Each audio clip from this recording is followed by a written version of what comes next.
জয় শ্রীকৃষ্ণ। রাধে রাধে বন্ধুরা। বন্ধুরা, শাস্ত্র বলছে যে জন্মাষ্টমী ব্রত পালন করলে আমাদের রাধা অষ্টমী ব্রতও কিন্তু পালন করতে হয়। কারণ এই রাধা অষ্টমী ব্রত পালন করলে বন্ধুরা 1,00,000 একাদশী ব্রতের ফল পাওয়া যায়। তাই আগামী বুধবার রাধা অষ্টমীর দিন ভুলেও কিন্তু আপনারা এই খাবারগুলো খাবেন না। এবং একই সঙ্গে আপনারা জানতে পারবেন যে এই দিনে কোন কাজ আপনারা করতে পারবেন এবং কোন কোন কাজগুলি এই দিনে আপনারা ভুলেও করতে নেই, এবং কোন ভোগটি এই দিনে রাধারানীকে না দিলে তিনি প্রসন্ন হন না। এছাড়াও রাধারানীর প্রিয় ফুল এবং ফল। এবং এই দিনে বন্ধুরা আমরা যদি এই খাবারটি গ্রহণ করতে পারি তাহলে সারা বছর আমাদের জীবনে পরম সুখ শান্তি সৌভাগ্যে জীবন ভরে ওঠে। এমন অনেক কিছুই বন্ধুরা আমরা আজকের এই ভিডিওতে জানব। তাই অবশ্যই কিন্তু আপনারা ভিডিওটি পুরো দেখুন এবং ভিডিওটিতে বন্ধুরা আপনারা একটি লাইক করে কমেন্টে আপনারা বলুন জয় শ্রীকৃষ্ণ, রাধে রাধে।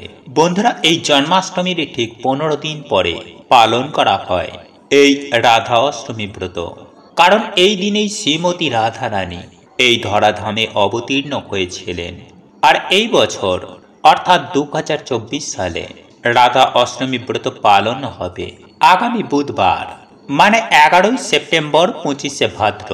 তাই এই সময়ে বন্ধুরা আপনারা কিন্তু এই খাবারগুলো একদমই মুখে দেবেন না এবং এই কার্যগুলো কিন্তু ভুলেও করবেন না।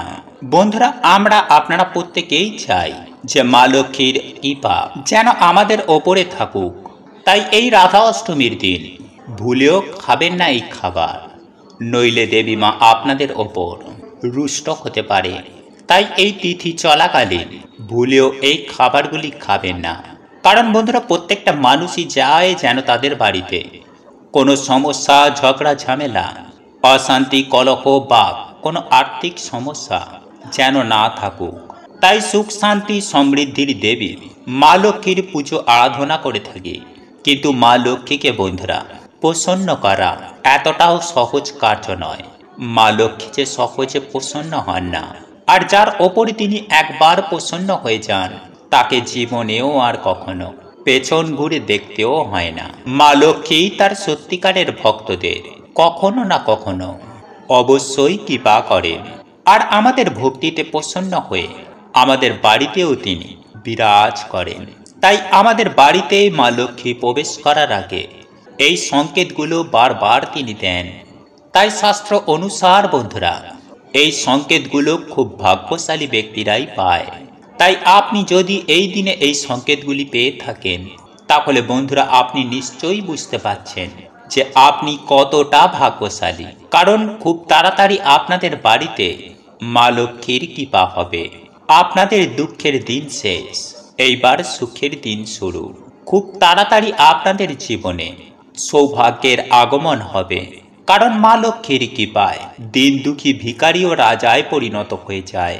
তাই যদি বন্ধুরা আপনারা এই সব সংকেতগুলো জানতে চান তাহলে অবশ্যই কিন্তু পুরো ভিডিওটি দেখবেন। এবং আপনারা যদি এখনো পর্যন্ত আমার চ্যানেলে নতুন হয়ে থাকেন তাহলে চ্যানেলটি সাবস্ক্রাইব করে পাশে থাকা নোটিফিকেশন বেল আইকনটি অন করে রাখবেন। তাহলে নতুন কিছু জানতে পারবেন, নতুন কিছু শিখতে পারবেন। নাম্বার 1, টিকটিকি। বন্ধুরা, যদি আপনারা বাড়িতে 3টি টিকটিকিকে একই জায়গায় দেখতে পান তাহলে এটি বাড়িতে মা লক্ষ্মীর আগমনের সাক্ষাৎ সংকেত দিচ্ছে। যদি একটি টিকটিকিকে আপনারা অন্য একটি টিকটিকির পেছন করতে দেখেন তাহলে এটি বাড়িতে উন্নতির সাক্ষাৎ সংকেত বোঝায়। বন্ধুরা, এছাড়াও তুলসী মঞ্চে যদি আপনারা টিকটিকি দেখতে পান তাহলে এটাও খুব ভালো সংকেত বলেই মনে করা হয়। তাই যদি কোনো বিশেষ দিনে আপনারা এমনভাবে টিকটিকিকে দেখতে পান তাহলে তার ওপরে অবশ্যই আপনারা চাল ও সিঁদুর দেবেন। এতে বন্ধুরা দুর্ভাগ্য কেটে সৌভাগ্যের আগমন হবে। নাম্বার 2, কালো পিঁপড়ে। বন্ধুরা, জ্যোতিষশাস্ত্র অনুসার কালো রঙের পিঁপড়ে মা লক্ষ্মীর সংকেত বোঝায়। তাই বাড়িতে যদি হঠাৎ করে কালো রঙের পিঁপড়েরা গোল গোল করে ঘুরতে থাকে তাহলে এটাও কিন্তু বাড়িতে মা লক্ষ্মীর আগমনের সংকেত বোঝায়। তাই এই দিনে কালো রঙের পিঁপড়ে দেখতে পেলে তাকে আটা বা চিনি খেতে দিতে কিন্তু একদম ভুলবেন না।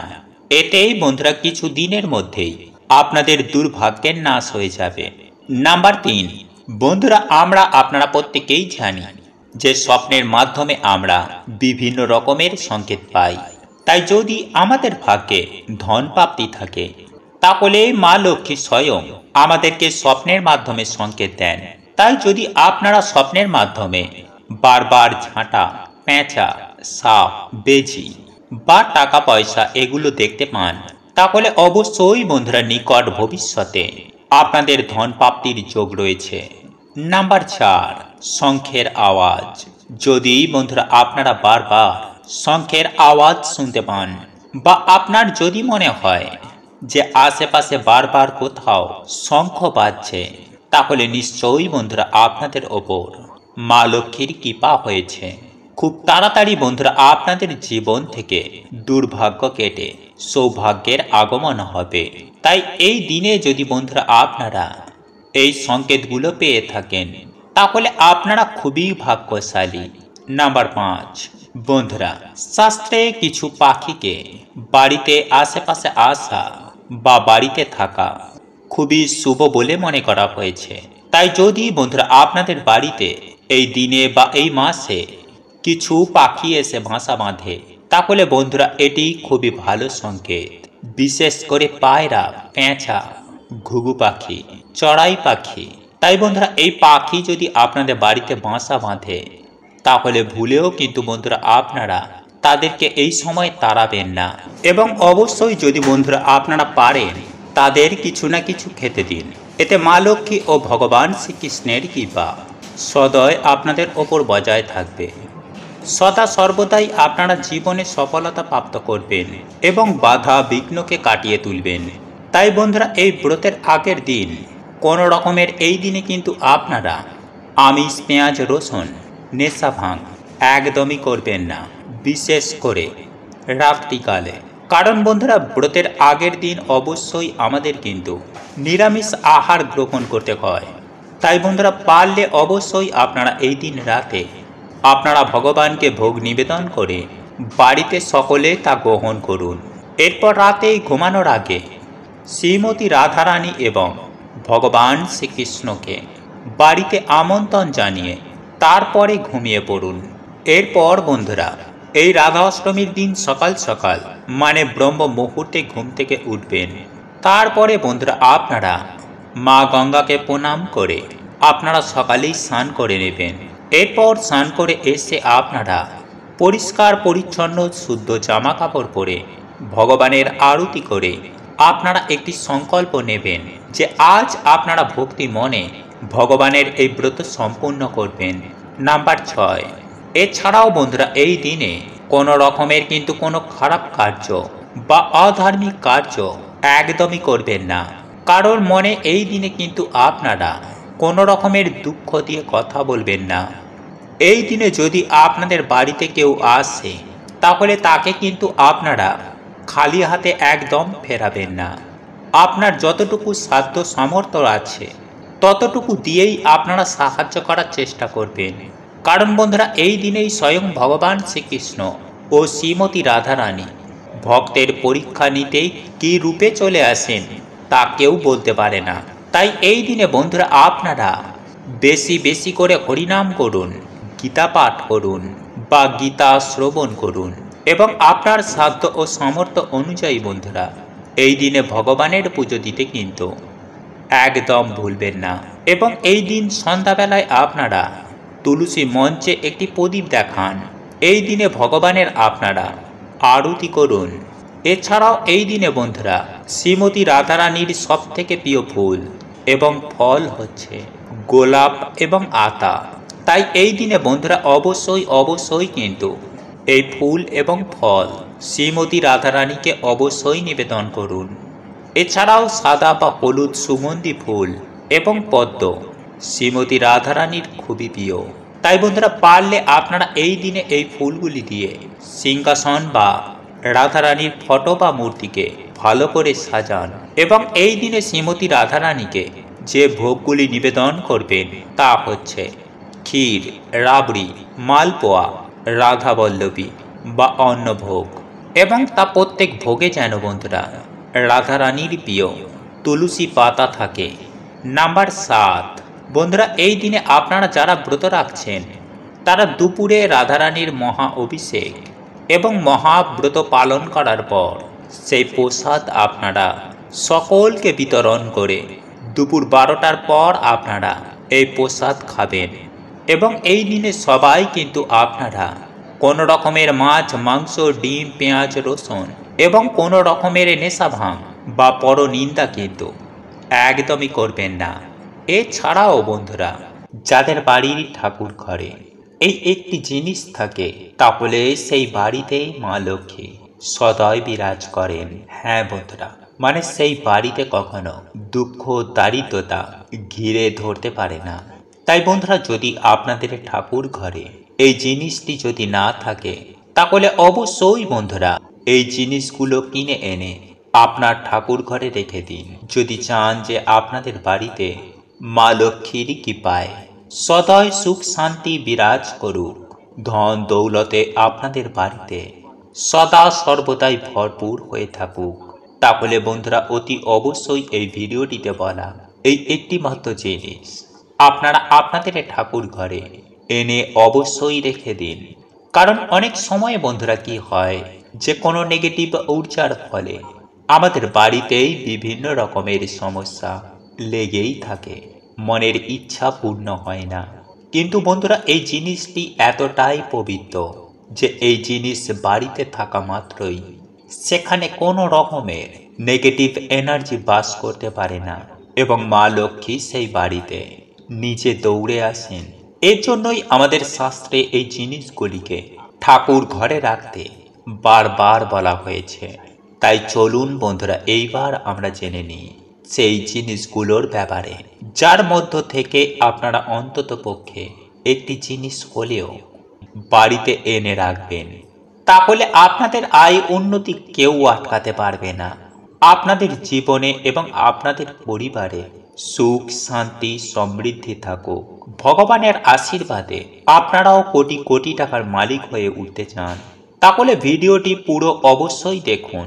বন্ধুরা হিন্দু শাস্ত্র থেকে শুরু করে আমাদের বাস্তুশাস্ত্রে এই জিনিসগুলির বিশেষ মাহাত্ম্য দেওয়া হয়েছে এবং এইগুলির মধ্যে যে কোনো একটি আপনার গৃহে থাকলে এর সুপ্রভাবে দূর হবে আপনার সংসার থেকে অভাব অনটন, সেই সঙ্গে দূর হবে অশুভ শক্তি তথা ঘুরতে পারে আপনার সৌভাগ্য। বন্ধুরা আমি সবার প্রথমেই বলবো লাফিং বুদ্ধ মূর্তি। বিভিন্ন বাস্তু নিয়ে বাস্তুশাস্ত্র বহু ধরনের ব্যাখ্যা দিয়ে থাকেন, আর এই রকমই বাড়িতে রাখা একটি বস্তু হলো লাফিং বুদ্ধ, যার মাধ্যমে সৌভাগ্য সমৃদ্ধি ফিরে আসে বলে মনে করা হয়। তাই জীবনে সুখ সমৃদ্ধি বয়ে আনতে বুধবার দিন বাজার দোকান থেকে বাড়িতে কিনে আনুন লাফিং বুদ্ধার মূর্তি। বুধবার যেহেতু ভগবান গণেশজির দিন, সেহেতু ওনার আশীর্বাদ পাবেন, সাথে মা লক্ষ্মীর কৃপা দৃষ্টিও পাবেন। তবে বাস্তু বিশেষজ্ঞদের পরামর্শ নিয়ে বাড়ির বাস্তু অনুযায়ী মূর্তিটি রাখবেন, দেখবেন জীবনে অবশ্যই সাফল্য আসবে। তবে এই লাফিং বুদ্ধ নির্দিষ্ট জায়গায় না রাখলে তার ফল বিপরীত হতে পারে, এমনই আশঙ্কা বহু বাস্তুশাস্ত্রবিদদের। তাহলে এখন দেখে নেওয়া যাক যে সৌভাগ্য ফেরাতে লাফিং বুদ্ধকে গৃহের কোন দিকে রাখা উচিত। বন্ধুরা বাড়ির কোনো সদস্যর যদি চাকরি পেতে দেরি হয় তাহলে দক্ষিণ পূর্ব দিকে রেখে দিন লাফিং বুদ্ধা। এতে চাকরি এবং ক্যারিয়ারের ক্ষেত্রে সৌভাগ্য ফেরে বলে দাবি অনেক বাস্তুশাস্ত্র বিশেষজ্ঞদের। দ্বিতীয় যে জিনিসটি কিনে আনবেন তা হলো নারকেল। হিন্দু শাস্ত্রে নারকেলের ব্যবহার অপরিহার্য। একটি জলপূর্ণ ঘটের ওপরে শীষযুক্ত ডাব বা একটি গোটা নারকেল না দিলে কিন্তু হিন্দুদের পুজো যেন অসম্পূর্ণ বলে মনে করা হয়। এছাড়াও যে কোনো পবিত্র শুভ কাজে বা পূজা পার্বণের ক্ষেত্রে এই নারকেলকে খুবই পবিত্র ফল হিসাবে শাস্ত্রে গণ্য করা হয়েছে। তবে কেবলমাত্র পুজো অর্চনার ক্ষেত্রেই নয়, জ্যোতিষশাস্ত্র এই নারকেলকে বিশেষ গুরুত্ব দিয়েছে।